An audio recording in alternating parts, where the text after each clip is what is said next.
امام مالک رحمۃ اللہ تعالیٰ علیہ بیٹھے تھے تو ہارون رشید سے نا مکھی نہیں سنبھالی جا رہی تھی، بار بار مارتا، کئی دفعہ ایک مکھی نہیں پکڑی جاتی، پتہ نہیں کدھر سے نکل جاتی ہے، اس نے بڑا ہی ستایا، کچھ کرنے نہیں دیتی تھی۔ تو ہارون رشید بد جذبات میں امام مالک سے کہنے لگا، حضور یہ اللہ نے مکھی کیوں پیدا کر دی؟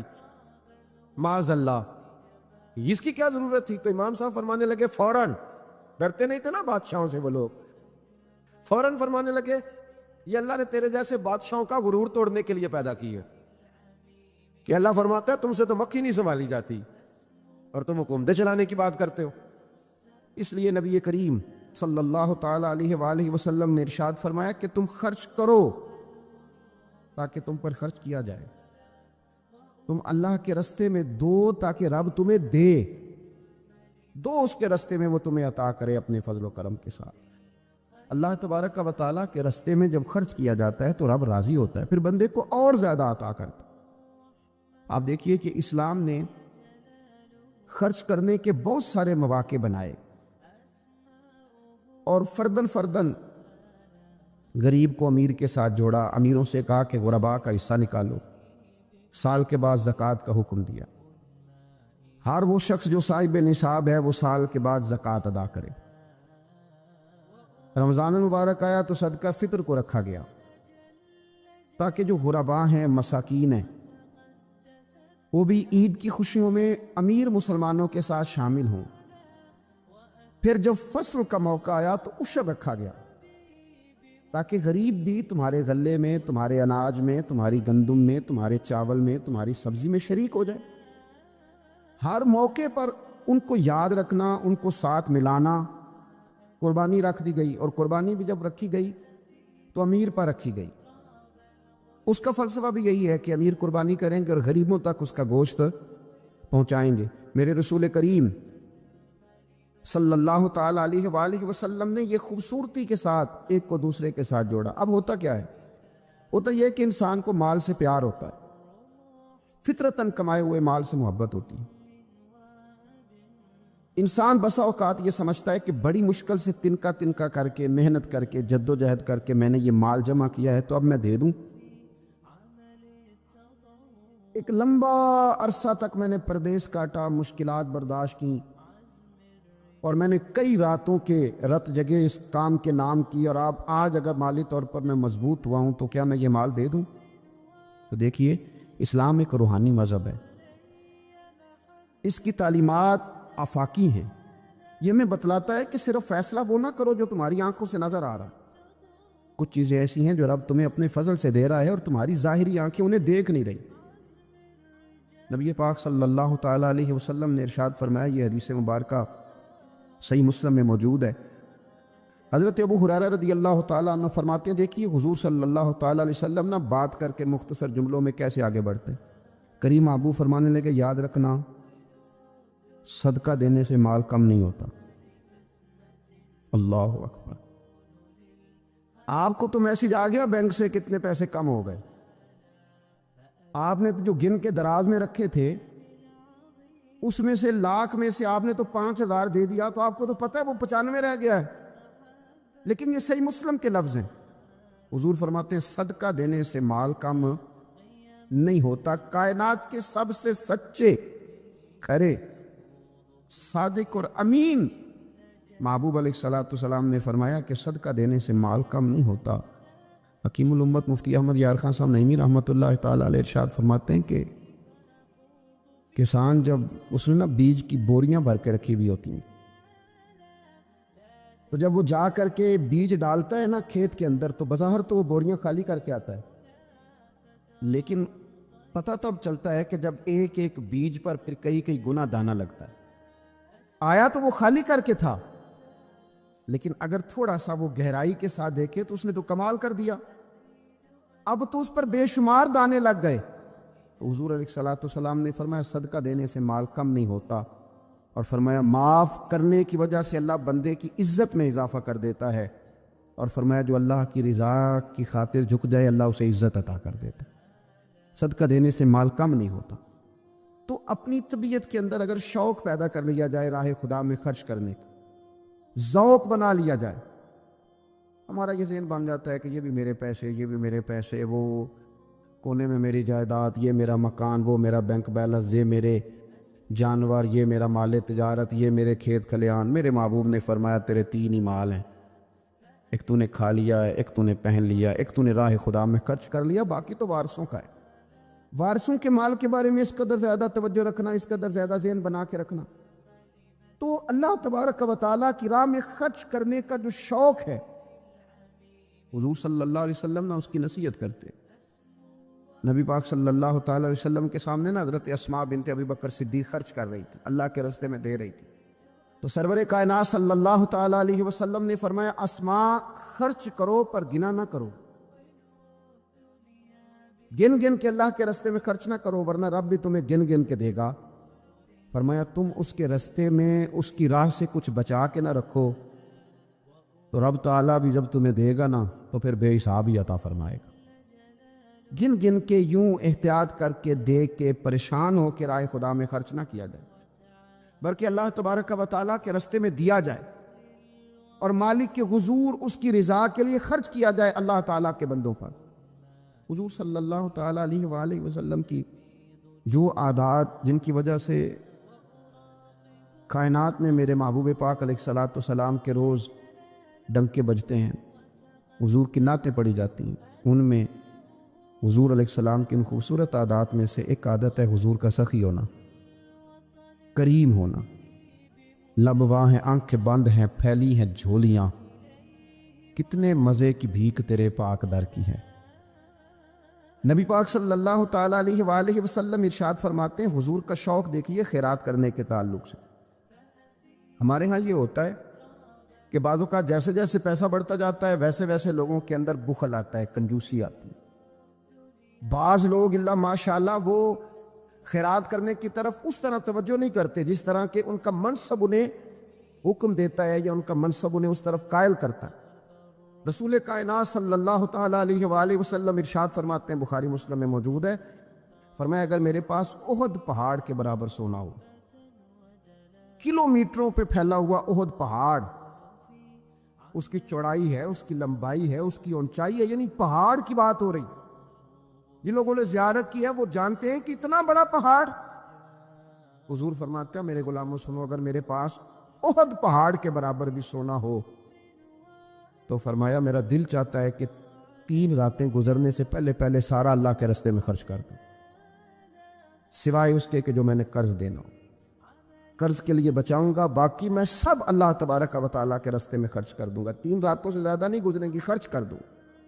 یہ شوق ہے نبی پاک صلی اللہ علیہ وسلم کا سخاوت کے ساتھ، حضور پسند کرتے سخاوت کرنا۔ نبی پاک صلی اللہ تعالیٰ علیہ وآلہ وسلم نے اپنے دست مبارک سے ہمیشہ لوگوں کو عطا کیا۔ حضور صلی اللہ تعالیٰ علیہ وسلم خرچ کرنے کی ترغیب دیتے، لوگوں کو رغبت دلاتے۔ ہمارے ہاں پہلی تو بات یہ ہے کہ خرچ کرنے کا ماحول نہیں بنتا، اور اگر بعض لوگ خرچ کرتے ہیں تو بے دلی کے ساتھ خرچ کرتے ہیں۔ اللہ تبارک و تعالیٰ کے راستے میں جب آپ کو دینا ہے، جب آپ کو مالک کے راستے میں دینا ہے تو پھر آپ کو بندہ تھوڑی دیکھنا ہے، پھر تو اللہ کی رضا دیکھنی ہے۔ تو خرچ تو کرتے ہیں لیکن وہ خوش دلی، وہ ذوق، وہ شوق، وہ خوبصورتی ان کی طبیعت میں نہیں ہوتی جو ہونی چاہیے۔ اللہ کے راستے میں خرچ کریں تو اللہ کی رضا کو پیش نظر رکھ کے خرچ کریں۔ پھر خرچ کیا جاتا ہے، صدقہ دیا جاتا ہے، لیکن کب؟ بندہ بیمار ہو گیا، جب تندرست تھا لاکھوں روپے پڑے تھے، صدقہ کرنے کا خیال نہیں آیا، ہزاروں موجود تھے، اس کے دل کی توجہ اس جانب نہیں ہوئی۔ آج بیمار پڑا ہے، کمزوری آ گئی ہے، قریب المرگ ہو گیا ہے، اب اس کا خیال آتا ہے کہ میں کچھ اللہ کے راستے میں دوں، ایک بکرا لو بھی ذرا ذبح کر دو، ذرا تھوڑا صدقہ دے دو۔ کس بات پر؟ کہ میں بیمار ہو گیا، کس بات پر؟ کہ میں کمزور ہو گیا۔ اگر آپ صحت کے عالم میں صدقہ کرتے اللہ کو راضی کرنے کے لیے تو وہ کیا خوب تھا، وہ ہمارے ایک بزرگ ہیں تو فرمایا کرتے ہیں کہ میں نے جب خرچ کرنا شروع کیا تو میرے ذہن میں ایک بات آئی، اس نے مجھے ابھارا کہ میں اللہ کے راستے میں زیادہ خرچ کروں۔ میرے ذہن میں یہ بات آئی کہ یار جتنا میں اپنے والدین کی طرف سے خرچ کر رہا ہوں نا، میری اولاد بھی میرے بعد اتنا ہی خرچ کرے گی، تو کیوں نہ ایسا ہو کہ ان کے حقوق پورے ادا کر کے ان کی آسانیوں کا خیال کر کے جو اللہ تعالیٰ نے مجھے اپنے فضل سے زیادہ دیا ہے اس میں سے میں اللہ کے راستے میں خرچ کروں. تو اس شوق کے ساتھ میں نے خرچ کرنا شروع کیا. نبی پاک صلی اللہ تعالیٰ علیہ وآلہ وسلم ارشاد فرماتے ہیں کہ کسی بندے کا اپنی زندگی میں 1 درہم خرچ کرنا مرتے وقت 100 درہم خرچ کرنے سے زیادہ بہتر ہے. زندگی میں 1 درہم دینا مرتے وقت، یعنی عین بیماری کے عالم میں جب تو خرچ کر رہا ہے تو وہ تو 100 خرچ کرے گا درہم، اور تندرستی میں صحت میں تو نے 1 خرچ کیا تو اللہ تعالیٰ اس 1 کا ثواب تجھے اس وقت سے زیادہ عطا فرمائے گا. یہ حدیث مبارکہ ابو داؤد شریف میں مشکات میں ملے گی. حضور فرماتے ہیں صحت کے عالم میں خرچ کر، بجائے اس کے کہ تیری طرف سے کچھ صدقہ دینے جائے تو خود صدقہ دینے جا، اپنے ہاتھوں سے دے اور شوق بنا کے دے اور توجہ کر کے دے، اور تیری طبیعت لگی ہوئی ہو اور تو خود اپنے کندھے پہ رکھ کے جائے، غریبوں کے گھر میں پہنچا کے آئے، اور تو تیرا دل کرے اگر میرے گھر کے اندر گندم موجود ہے پھر کوئی بھوکا نہ سوئے، اگر میرے پاس طاقت موجود ہے کسی کو کپڑا پہنانے کی تو پھر کوئی غریب سردی میں ٹھٹھرتا نہ سوئے، اگر میرے پاس طاقت موجود ہے مکانات بنانے کی پھر مالک کریم کا کوئی بندہ جس کو میرے رب نے پیدا کیا، اس کی قدرت کا جو شاہکار ہے، رسول پاک علیہ السلام کا کوئی غلام بغیر چھت کے نہ سوئے. اگر میرے پاس طاقت ہے تو پھر میرا حال تو یہ ہونا چاہیے نا کہ کسی غریب کی بیٹی اس لیے نہ بیٹھی رہے کہ اس کے پاس جہیز کوئی نہیں. یوں نہ ہو کہ میرے گھر کے اندر تو آدھا کھانا کھایا جائے اور آدھا ضائع کیا جائے. لیکن بہت سارے لوگ ایسے ہیں جو رات کو ترسیں کہ کچھ مرضی کا من پسند مل جاتا تو پیٹ بھر کے کھا لیتے. سخاوت کا حکم دیا گیا، صحت کے عالم میں خرچ کریں، تندرستی کے عالم میں خرچ کریں، اللہ کی رضا کے لیے خرچ کریں. یہ ماحول نہ بنائیں کہ بیمار ہو گیا ہوں تو جا بیٹے صدقہ کر دے، اب میں کمزور پڑ گیا ہوں تو جا بیٹے تو کچھ اللہ کے راستے میں خرچ کر دے. ایک شوق ہو، ایک طبیعت ہو. نبی پاک صلی اللہ تعالیٰ علیہ وآلہ وسلم کی پیاری زوجہ، ذرا یہ انداز بھی دیکھیے گا، حضرت سیدہ عائشہ صدیقہ رضی اللہ تعالیٰ عنہ فرماتی ہیں کہ ہم چونکہ حضور کی ازواج کثیر تعداد میں تھی تو کبھی نہ نبی پاک صلی اللہ علیہ وسلم سے کچھ سوالات بھی کرتی تھی، اور اس سوالات کے اندر محبت چھلکتی تھی، محبت میں ایک دوسرے سے آگے بڑھنا چاہتی تھی. حضرت عائشہ صدیقہ رضی اللہ تعالیٰ عنہ فرماتی ہیں کہ ہم نے عرض کی یا رسول اللہ صلی اللہ تعالیٰ علیہ وسلم، ہم میں سے سب سے پہلے آپ سے آ کے کون ملے گا؟ اس سے مراد ہے وصال کے بعد سب سے پہلے ازواج مطہرات میں آپ سے کون آ کے ملے گا؟ تو حضور صلی اللہ علیہ وسلم نے فرمایا لمبے ہاتھوں والی. مشکات میں حدیث موجود ہے، بخاری میں موجود ہے. حضرت عائشہ صدیقہ کہتی ہیں حضور نے فرمایا وہ جو لمبے ہاتھوں والی ہے نا، میری اہلیہ، میری زوجہ، مومنوں کی ماں، وہ ملیں گی. تو کہتی ہیں حضرت سودا رضی اللہ تعالیٰ عنہ کے ہاتھ لمبے تھے، قد بڑا تھا، تو ہماری نظر یہ تھی کہ حضرت سودا کے بارے میں حضور نے فرمایا کہ وہ ملیں گی. لیکن کہتی ہیں کہ وہ تو ہمیں بعد میں پتہ چلا جب حضرت زینب رضی اللہ تعالیٰ عنہ کا وصال ہوا تو سمجھ آئی کہ لمبے ہاتھوں سے مراد ہاتھوں کا لمبا ہونا نہیں، صدقہ اور خیرات زیادہ کرنا. وہ لمبے ہاتھوں والی تھی، مومنوں کی ماں، خرچ کرتی تھی، خیرات کرتی تھی. شارحین حدیث نے لکھا ہے کہ وہ اپنے ہاتھوں سے کھالے رنگتی تھیں پھر بیچتی تھیں، اپنے لیے نہیں. ان کا نان نفقہ تو حضور کے ذمے تھا، اپنے لیے نہیں. ان کو تو صحابہ کرام علیہم رضوان وہ ساری ذمہ داریاں حضور کے بعد بھی ادا کر رہے تھے جو حضور سید عالم صلی اللہ تعالیٰ علیہ وسلم کے حقوق رب تعالیٰ نے رکھے. لیکن وہ اپنے دست مبارک سے محنت کرتی، کھالے رنگتی اور اپنی اولاد پر، مسلمانوں پر خرچ کرتی. ان کا شوق تھا. تو کریم محبوب علیہ السلام نے فرمایا یہ مجھ سے سب سے پہلے آ کے ملیں گی. حضور کے بعد ان کا وصال سب سے پہلے ہوا حضرت زینب رضی اللہ تعالیٰ عنہ کا. او بھائی، اس میں بھی ایک لطیف اشارہ، اس میں بھی ایک خوبصورت اشارہ کہ حضور کا قرب پانے کے لیے سخی ہونا بھی ضروری ہے. رسول پاک علیہ السلام کی بارگاہ ناز کے قریب ہونے کے لیے سخاوت کا مزاج ہونا بھی ضروری ہے. انسان کے دل کا، اس کی طبیعت کا، اس کے مزاج کا سخی ہونا ضروری ہے، اس لیے کہ اس نے رسول پاک صلی اللہ تعالیٰ علیہ وآلہ وسلم کے قریب جانا ہے۔ اعلیٰ حضرت بریلوی رحمۃ اللہ تعالیٰ نے لکھا ہے، فرماتے ہیں اللہ کے محبوب علیہ الصلوۃ والسلام اچانک مسجد میں تشریف لائے اور نماز کا وقت ہو گیا، اقامت کہہ دی گئی۔ سرور کائنات صلی اللہ تعالیٰ علیہ وسلم نے اقامت کہی جا چکی تھی، پر حضور باوجود اس کے گھر چلے گئے، تھوڑی دیر کے بعد واپس آئے۔ اب ظاہر ہے صحابہ کے دلوں میں سوال تھا کہ اقامت ہو چکی تھی، حضور کہاں تشریف لے گئے؟ تو حضور نے فرمایا میں مسجد آیا تو میرے دل میں خیال آیا کہ گھر میں تو چند دینار پڑے ہوئے، تو میں نماز پڑھانے سے پہلے گیا ہوں، نے اللہ کے راستے میں خیرات کیا، پھر تمہیں آ کے نماز پڑھائی۔ یار اپنا شوق بنائیں۔ حضرت ابو سفیان رضی اللہ تعالیٰ عنہ فرماتے ہیں کہ جنگ کے حالات میں نے اپنی آنکھوں سے دیکھے، میں حضور علیہ الصلوۃ والسلام کے ساتھ تھا۔ کیفیت اس طرح کی ہو گئی کہ ارادہ یہ ہوا کہ کچھ دیر پیچھے ہٹا جائے اور پھر نئی منصوبہ بندی کے ساتھ حملہ کیا جائے، لیکن میں نے حضور کی مقدس سواری کی لگام تھامی ہوئی تھی، حضور آگے بڑھتے چلے جاتے، آگے بڑھتے چلے جاتے، حالانکہ جنگ کا نقشہ کوئی اور رنگ بتا رہا تھا، کچھ اور صورت اختیار کر رہا تھا، لیکن حضور بڑھتے جا رہے۔ تو کہتے ہیں میں نے عرض کی یا رسول اللہ صلی اللہ علیہ وسلم 2 قدم پیچھے ہٹ کے نئی منصوبہ بندی کے ساتھ آگے نہ بڑھے؟ حضور نے فرمایا نہیں، اب پیچھے نہیں ہٹنا، انا النبی لا کذب، انا ابن عبد المطلب لا کذب، پیچھے نہیں ہٹنا۔ کیوں؟ کہ میں نبی ہوں، بات یہ بھی سچی ہے، اور میں عبد المطلب کا پوتا ہوں، بات یہ بھی سچی ہے۔ پیچھے نہیں ہٹنا، اب آگے بڑھیں گے، اب جد و جہد کریں گے، اپنی زندگی میں عزم کے ساتھ آگے بڑھیں۔ کمزور باتیں، کمزور ارادے اور جلدی تھک جانا، جلدی ہار مان جانا، جلدی دوستی لگانا اور جلدی ناراض ہو جانا، جلدی تعلق بنانا، جلدی سے توڑ بھی دینا، جلدی سے کسی کشتی میں سوار ہونا اور جلدی سے اکتا بھی جانا، جلدی سے کسی مقام پر اپنے آپ کو کھڑا کرنا اور جلدی سے اس مقام کو بدلنے کی کوشش کرنا، اس سے انسان کبھی کوئی کام نہیں کر سکتا۔ اس کا عزم، اس کا حوصلہ، یہ بنیادی ضرورت ہے، اور سیرت پاک اس کا بنیادی درس دیتی۔ دوسری بات یہ ہے کہ یاد رکھیے گا، زندگی میں ایسا نہیں ہوتا کہ انسان کو سارا رستہ چھاؤں والا ہی ملے۔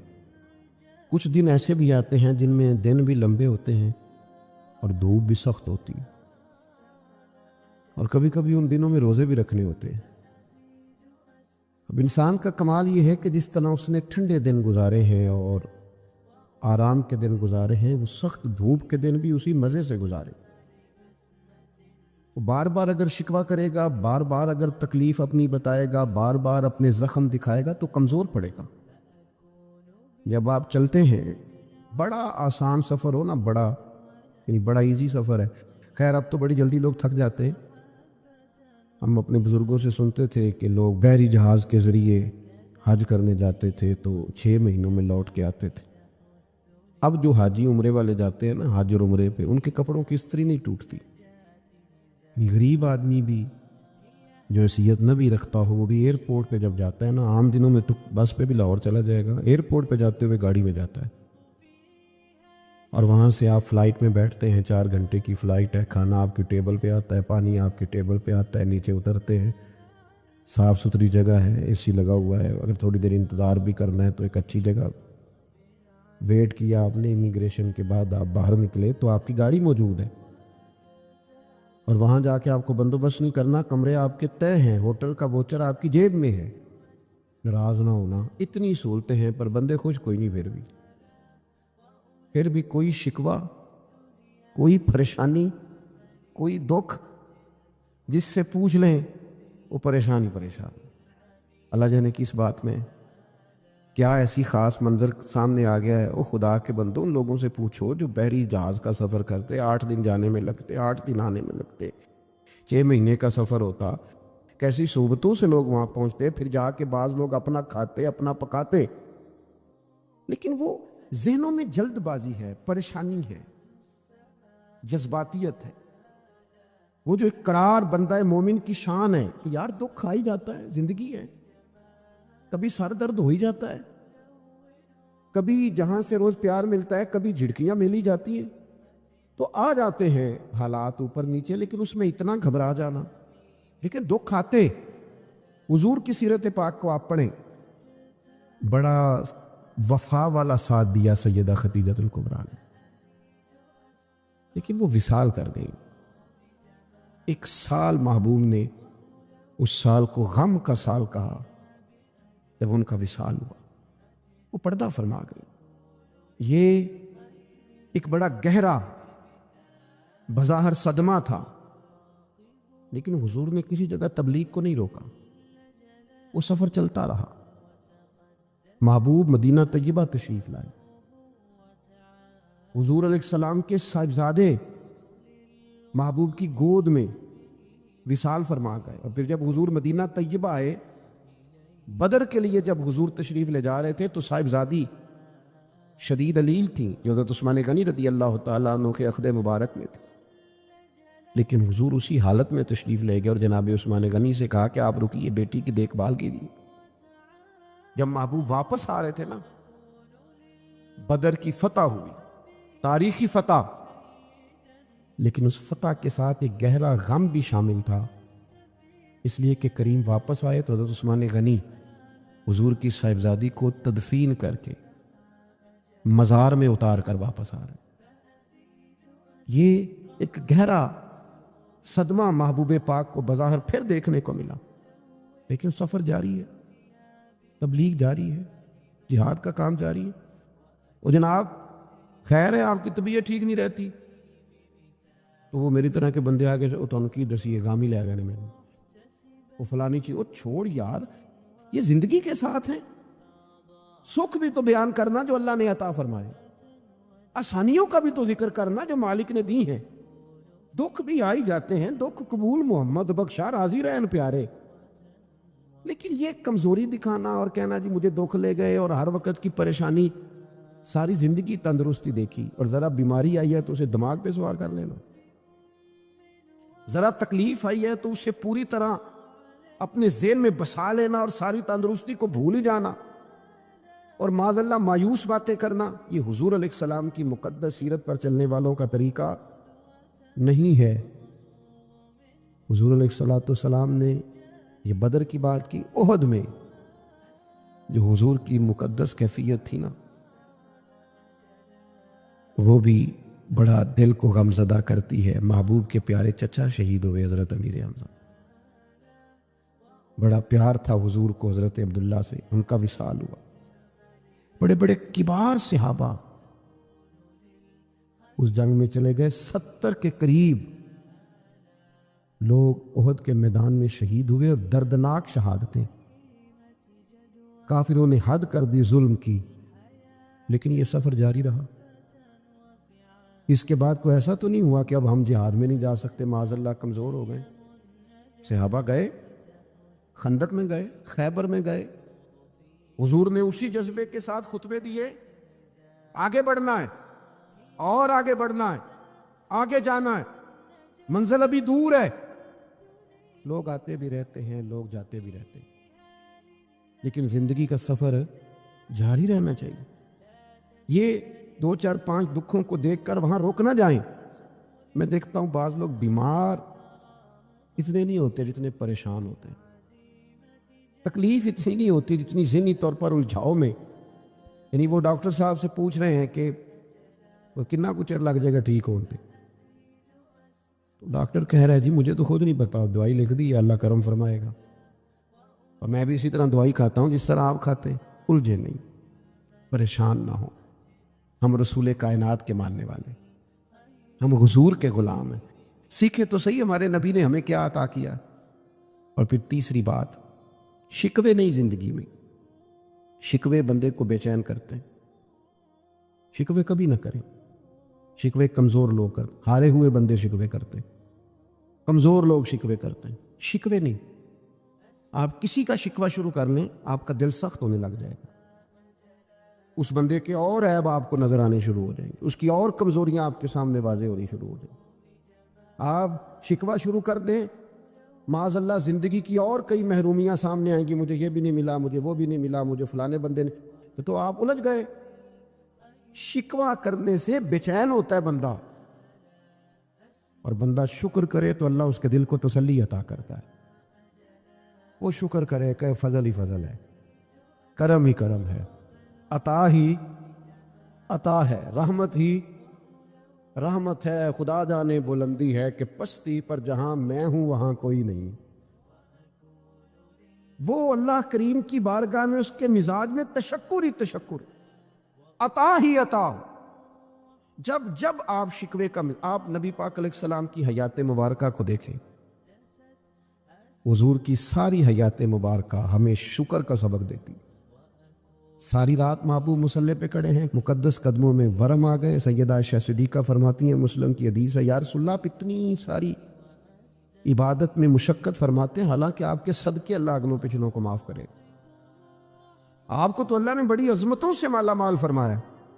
تو حضور فرمانے لگے، عائشہ آپ نے بتایا نا اللہ کا مجھ پر بڑا انعام ہے، تو پھر میں اپنے رب کا شکر گزار بندہ نہ بنوں؟ یہ میرا ساری رات کا قیام یہ شکر کے لیے، یہ میرا سجدہ شکر کے لیے۔ اور حضور علیہ السلام کی ایک طویل حدیث ہے، اس میں حضور نے فرمایا، لوگوں مجھے اللہ نے اپنا حبیب بنایا، میں فخر کے ساتھ نہیں کہتا، قیامت کے دن سب سے پہلے میں ہی سفارش کروں گا اور میرا رب میری سفارش کو قبول کرے گا، میں فخر کے طور پہ نہیں کہتا۔ حضور فرمانے لگے، جنت کا دروازہ سب سے پہلے میں کھلواؤں گا، میں فخر کے طور پر نہیں کہتا۔